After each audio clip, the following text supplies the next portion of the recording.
Continuamos nuestro diálogo con Luis Ortiz, es abogado, doctor en Derecho y además con una larga experiencia en materia internacional. ¿Cómo fue esa experiencia como magistrado del Tribunal Supremo de Justicia? Bueno, yo estuve durante 11 años dentro del Tribunal Supremo de Justicia, logré ascender hasta vicepresidente de la Sala de Casación Civil, en las cuales me desempeñaba, por supuesto, en dictar decisiones con relación a los casos que se ventilan cuando llegan a la Sala de Casación Civil en virtud de los recursos ordinarios y extraordinarios de casación que llegan allí. Tuvimos muchas reuniones a nivel de sala plena, en la cual se discutían casos, por ejemplo, para levantar el antejuicio de mérito hacia uno de los funcionarios o altos funcionarios que establece el artículo 266 en el numeral tercero, e inclusive el 266, el numeral segundo, que habla del presidente de la República y quien haga sus veces. Por allí pasaron varias en virtud de buscando el levantamiento del fuero judicial. Recuerda que todos los funcionarios tienen fuero judicial y el presidente de la República y los integrantes de la Asamblea Nacional tienen el fuero parlamentario, que es una vez que se le levanta el fuero judicial, que diga el Tribunal Supremo de Justicia en sala plena, una vez que se convoque a esa audiencia para oír a las partes y que se diga que la persona hay suficientes elementos de convicción como para aperturar ello, entonces se levanta el fuero y se le notifica a la Asamblea Nacional para que ellos en su reunión plena puedan levantar o no el foro o el foro parlamentario.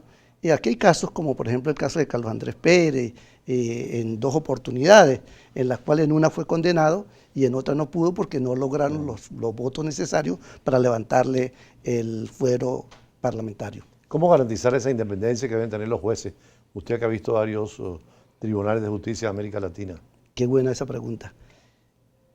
Dentro de la estructura del Poder Judicial y dentro de la estructura del Poder Nacional anteriormente existían 3 poderes: Poder Ejecutivo, Poder Legislativo y Poder Judicial. Hoy en día existen 5 poderes.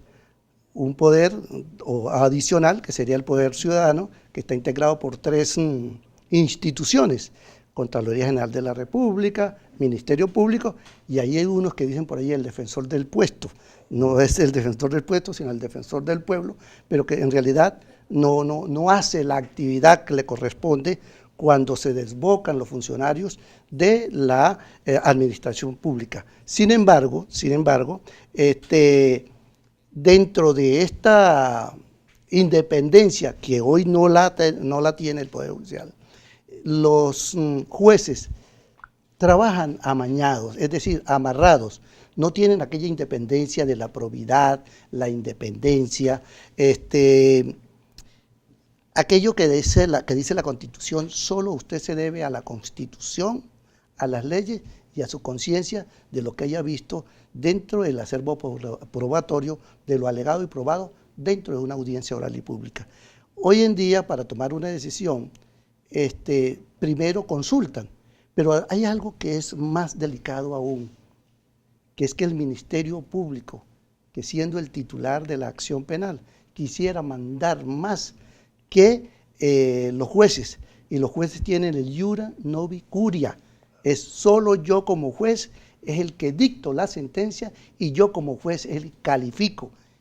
El fiscal del Ministerio Público precalifica, pero quien da la decisión, quien tiene la última palabra es el juez. Pero sin embargo, hoy en día nuestro Poder Judicial, lamentándolo mucho y con mucha responsabilidad, debo decir que todos los jueces están amarrados y no pueden tomar la decisión a conciencia, tal y cual como lo establece la ley, cuando dice las máximas de experiencia, el conocimiento científico y la sana crítica. Ya no existe eso en nosotros. Algunas instituciones regionales como la Unión Europea tienen la justicia nacional de cada estado, pero tienen una justicia supranacional, comunitaria.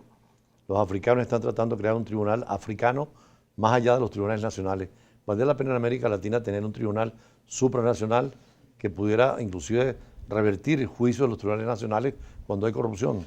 Sí, es que eso se contempla, inclusive dentro de la Carta Magna nuestra lo contempla, y inclusive se había planteado la situación de que así como está la Corte Penal Internacional, debería haber una Corte Penal dentro de la región. Latinoamericana. Latinoamericana, claro, por supuesto, que sí se puede, y sería muy Creo que usted conoció al importante. presidente de la Corte Africana.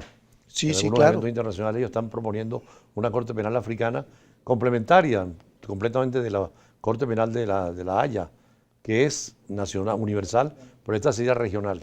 Sí, ¿qué es lo que pasa? Fíjate. Lo que pasa es que la Corte Penal Internacional o las otras cortes que se puedan crear, si no hay aquella potestad y aquel poder que se le otorgue a ellos de manera independiente, no podemos funcionar.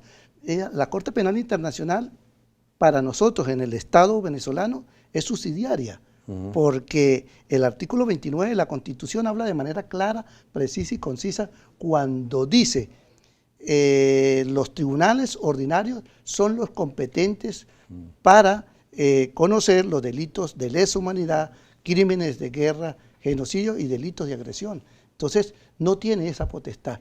Y para ir a la Corte Penal Internacional se tiene que agotar el derecho interno. Una vez que se agota el derecho interno, pues a través de lo que dice la norma, lo dijo aquí uno de sus invitados en estos días anteriores, el artículo 31. Una vez que se agota el derecho interno, se abre la posibilidad, aquella ventana, de ir al derecho internacional. Que por cierto, tanto el presidente Caldera en su última etapa fue el que firmó la Corte Penal Internacional, pero el presidente Chávez en el 2002 ratificó, con lo cual estamos obligados a ir a instancias internacionales. Sí, es correcto.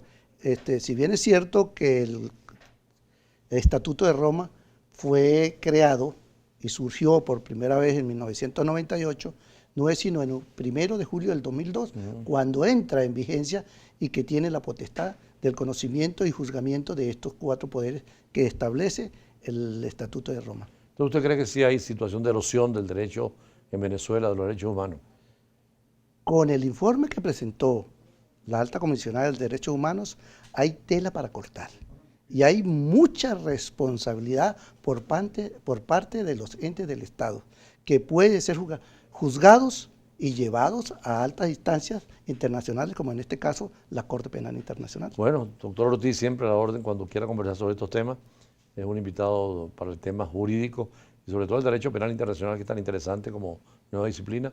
Nosotros seguimos con otros temas internacionales siempre en la tarde de hoy y agradecemos al magistrado Luis Ortiz. Bienvenido, hasta la próxima vez. Muchas gracias.